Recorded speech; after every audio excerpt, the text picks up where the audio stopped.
শুভ সকাল বন্ধুরা। আজ ৯ মার্চ সোমবার। আজকের সকালের বরাক তথা সমগ্র আসামের গুরুত্বপূর্ণ খবরগুলি হলো: আগামীকাল ১০ মার্চ সকাল ১০টা বেজে ৩০ মিনিটে রাজ্যের মহিলারা পেতে চলেছেন ৯,০০০ টাকা। অরুণোদয় প্রকল্পের অধীনে রাজ্যের ৪০ লাখ পরিবার পাবেন ৯,০০০ টাকা করে। আগামীকাল ১০ মার্চ সকাল ১০টা বেজে ৩০ মিনিটে রাজ্যের ৪০ লাখ মহিলাদের অ্যাকাউন্টে আসবে ৯,০০০ টাকা করে। আগামীকাল সকাল ১০টা বেজে ৩০ মিনিটে অনুষ্ঠিত হবে একটি অরুণোদয় সভা। ওই সভা চলাকালীনই রাজ্যের মহিলারা লাভ করবেন ৯,০০০ টাকা করে। এমনই ফেসবুক লাইভে এসে ঘোষণা করেছেন রাজ্যের মুখ্যমন্ত্রী ডক্টর হিমন্ত বিশ্ব শর্মা। রাজ্যের মুখ্যমন্ত্রী রাজ্যের অরুণোদয় প্রকল্পের লাখ লাখ মহিলাদের জন্য খবর দিয়েছেন ১০টা বেজে ৩০ মিনিটে রাজ্যের মহিলারা যাতে ব্যাঙ্ক অ্যাকাউন্টে ব্যালেন্স চেক করেন। ওই সময় রাজ্যের মহিলাদের অ্যাকাউন্টে আসবে ৯,০০০ টাকা করে। কংগ্রেসের সাথে মিত্রতা ভঙ্গ হল রাইজোর দলের। গৌরব গগৈ এবং রকিবুল হোসেনের জন্যই মিত্রতা হয়নি, এমনই অভিযোগ তুলে কংগ্রেসের সাথে মিত্রতা ভঙ্গ করল রাইজোর দল। রাইজোর দলের নেতা অখিল গগৈ গতকাল অর্থাৎ রবিবার সন্ধ্যায় একটি প্রেস বিজ্ঞপ্তি জারি করে কংগ্রেসের সাথে মিত্রতা ভঙ্গ করার কথা ঘোষণা করে রাইজোর দল। উল্লেখ্য, গত কয়েকদিন থেকেই রাইজোর দলের নেতা অখিল গগৈ এবং সাংসদ গৌরব গগৈয়ের মধ্যে তীব্র বাকবিতণ্ডা চলছিল, একে অপরকে দোষারোপ করছিলেন। অবশেষে রাইজোর দলের সাথে কংগ্রেসের মিত্রতা ভঙ্গ করলেন রাইজোর দলের নেতা অখিল গগৈ। গতকাল সন্ধ্যায় রাইজোর দল একটি প্রেস বিজ্ঞপ্তি জারি করে এই ঘোষণা করে। এক চাঞ্চল্যকর ঘটনা, মহিলার উপর ধারালো অস্ত্রের হামলার অভিযোগ নিলামবাজারে। গুরুতর আহত অবস্থায় শিলচর মেডিকেল কলেজ হাসপাতালে ভর্তি রয়েছেন আহত মহিলা। বাসুরের পুত্রের ধারালো অস্ত্রের আঘাতে গুরুতর জখম হয়ে মহিলার হাত বিচ্ছিন্ন হয়ে যাওয়ার অভিযোগ। চাঞ্চল্যকর ঘটনাটি সংঘটিত হয়েছে নিলামবাজারের গোলাঘাটে। মহিলার উপর ধারালো অস্ত্র দিয়ে হামলার অভিযোগ ঘিরে রাতে তীব্র উত্তেজনা ছড়ায় এলাকায়। ক্ষুব্ধ জনতা আগুন লাগিয়ে দেয় অভিযুক্তের ব্যবসায়িক প্রতিষ্ঠান এবং বসতগৃহে। অমানবিক কাণ্ড সংঘটিত করে এখনও পলাতক অভিযুক্ত যুবক বলে জানা গেছে। গুরুতর আহত অবস্থায় মহিলাকে রাতেই স্থানান্তর করা হয় শিলচর মেডিকেল কলেজ হাসপাতালে।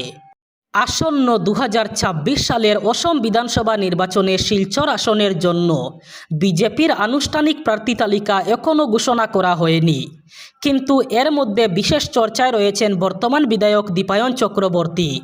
তার নিজের দলের নেতাদের কাছে তিনি চ্যালেঞ্জের মুখোমুখি হচ্ছেন।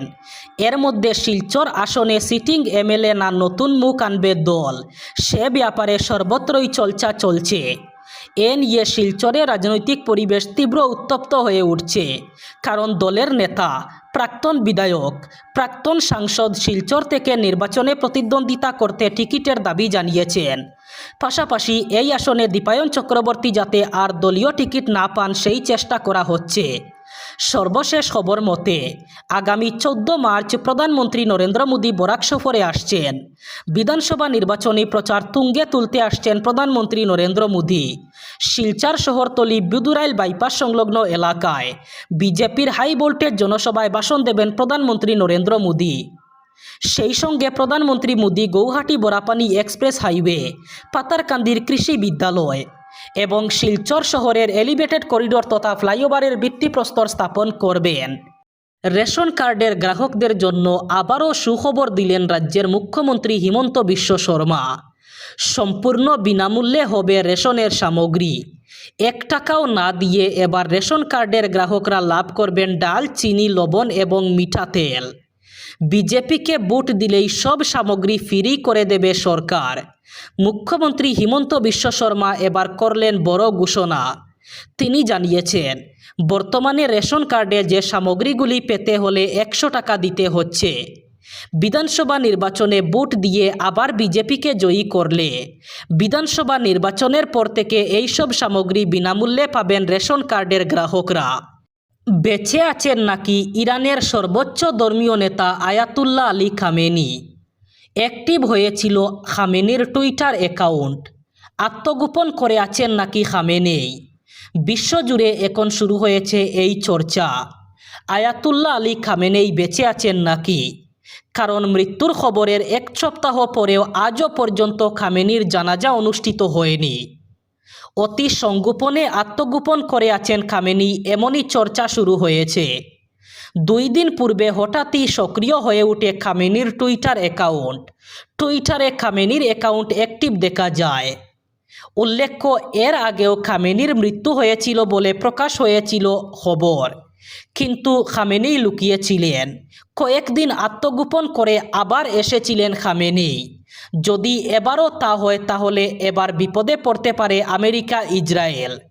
গোপনে থেকে আয়াতুল্লাহ আলী খামেনি যুদ্ধের রণকৌশল তৈরি করছেন, এমনই চর্চা শুরু হয়েছে বিশ্বজুড়ে।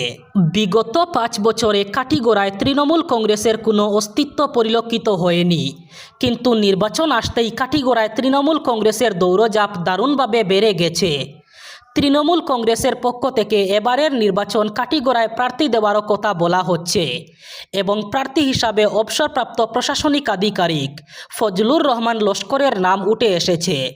তৃণমূল কংগ্রেসের দৌড়ঝাঁপ এবং প্রার্থী দেওয়ার ঘোষণাকে কৌশলে বিজেপিকে ওয়াকওভার দেওয়ার প্রচেষ্টা বলে অভিমত ব্যক্ত করেছেন কাটিগড়া তৃণমূল স্তরের কংগ্রেস কর্মী সমর্থকরা। কাটিগড়ার তৃণমূল স্তরের কংগ্রেস কর্মী সমর্থকদের বক্তব্য, ফজলুর রহমান লস্কর একজন শিক্ষিত ব্যক্তি, এ নিয়ে দ্বিমত নেই, কিন্তু কাটিগড়ায় তৃণমূল কংগ্রেসের কোনো বাস্তববিদ নেই। এছাড়া গত বিধানসভা নির্বাচনে বিজেপি প্রার্থী গৌতম রায়ের হয়ে কাজ করেছেন বলে ফজলুর রহমান লস্করের বিরুদ্ধে অভিযোগ রয়েছে, যদিও ফজলুর রহমান লস্কর তা অস্বীকার করেছেন। মার্চের শুরুতেই দেশের বিভিন্ন প্রান্তে বাড়তে শুরু করেছে তাপমাত্রা। দেশের সবচেয়ে গরম রাজ্যগুলির মধ্যে অন্যতম রাজস্থানেও বাড়তে শুরু করেছে তাপমাত্রা। সেখানে একাধিক জেলায় দিনের তাপমাত্রা স্বাভাবিকের থেকে প্রায় 9 ডিগ্রি সেলসিয়াস পর্যন্ত বেশি রেকর্ড করা হয়েছে। জয়সালমরের এবং চিত্তগড়ে সর্বোচ্চ তাপমাত্রা ইতিমধ্যে 38-39 ডিগ্রি সেলসিয়াসে পৌঁছেছে, ফলে দিনের বেলায় তীব্র গরম অনুভূত হচ্ছে। শনিবার আবহাওয়া দপ্তর জানিয়েছে, আগামী সপ্তাহ থেকে পশ্চিম রাজস্থানে তাপপ্রবাহের পরিস্থিতি তৈরি হতে পারে। জয়পুরের আবহাওয়া দপ্তর বারমের জেলায় 9 এবং 10 মার্চের জন্য হেভিওয়েট হলুদ সতর্কতা জারি করেছে। পাশাপাশি জয়সালমরের বলত্রা এবং আশপাশের এলাকাতেও গরম হওয়ার প্রভাব দেখা যেতে পারে। উল্লেখ্য, আগামী দিনে রাজ্যের বিভিন্ন প্রান্তে গরম বাড়তে চলেছে, এমনই সতর্কতা জারি করেছে আবহাওয়া দপ্তর। এ যেন এক আজব কাহিনী। বর্তমান আধুনিক যুগে বর্বরতার শিকার একটি খাসিয়া পরিবার মানব সভ্যতার কালো অধ্যায় থেকেও কম নয়। এরকম এক জঘন্য ঘটনা সংঘটিত হয়েছে জয়পুর থানা এলাকার মুক্তাছড়া খাসিয়া পুঞ্জিতে। ডাইনি অপবাদ দিয়ে নিরীহ এক খাসিয়া পরিবারকে গড়ছাড়া করল একই পুঞ্জির নিজস্ব সম্প্রদায়ের লোকজন। গত শনিবার অসহায় পরিবারটি জঙ্গলমুক্ত হয়ে আশ্রয় নিয়েছে জয়পুর পুলিশ থানায়। শিশু নিয়ে 8 সদস্যের পরিবারের গড় লক্ষ্মীপুরের জয়পুর থানার অধীন হরিনগর মুক্তাছড়া খাসিয়া পুঞ্জিতে। থানায় উপস্থিত হয়ে পুঞ্জিবাসীর বিরুদ্ধে দায়ের করেছে একটি মামলা। তাদের জানমাল সুরক্ষায় পুঞ্জিবাসীর বিরুদ্ধে থানায় ব্যবস্থা নেওয়া পর্যন্ত আশ্রিত থাকার মত প্রকাশ করেছেন অসহায় পরিবার। অসহায় পরিবারের লোকজনের বক্তব্য, তারা দরিদ্র অসহায় নিরীহ লোক। হঠাৎ করে পুঞ্জির কোনো পরিবারের রোগব্যাধি হলেই তাদের উপর দোষ চাপানো হয়। পরিবারে ডাইনি থাকায় পুঞ্জি লোকের অসুস্থ হচ্ছেন বলে অপবাদ দেওয়া হয়। এমন অবস্থায় গত 10 ফেব্রুয়ারি পুঞ্জির লোকেরা জড়ো হয়ে পুঞ্জি ছেড়ে না গেলে গড়বাড়ি ভেঙে প্রাণে মারার হুমকি দেন তাদের। তাই তারা প্রাণের ভয়ে গড়বাড়ি ছেড়ে আশ্রয় নেন জঙ্গলে। স্থান পরিবর্তন করে বেঁচে থাকেন জঙ্গলের লতাপাতা কলা গাছ খেয়ে। এবার বরাক উপত্যকার 3 জেলার আজকের আবহাওয়ার খবর। আজ 9 মার্চ সোমবার বরাক উপত্যকার 3 জেলায় গরম থাকার সম্ভাবনা। আজ শিলচর কাছাড়ে সর্বোচ্চ তাপমাত্রা থাকবে 31 ডিগ্রি সেলসিয়াস এবং সর্বনিম্ন তাপমাত্রা থাকবে 19 ডিগ্রি সেলসিয়াস। শ্রীভূমি করিমগঞ্জে আজ সর্বোচ্চ তাপমাত্রা থাকবে 31 ডিগ্রি সেলসিয়াস এবং সর্বনিম্ন তাপমাত্রা থাকবে 19 ডিগ্রি সেলসিয়াস। একইভাবে হাইলাকান্দি জেলায়ও আজ সর্বোচ্চ তাপমাত্রা থাকবে 31 ডিগ্রি সেলসিয়াস এবং সর্বনিম্ন তাপমাত্রা থাকবে 19 ডিগ্রি সেলসিয়াস। এই ছিল আজকের সকালের গুরুত্বপূর্ণ খবরগুলি। ভিডিওটি অবশ্যই লাইক করবেন এবং চ্যানেলটি সাবস্ক্রাইব করবেন।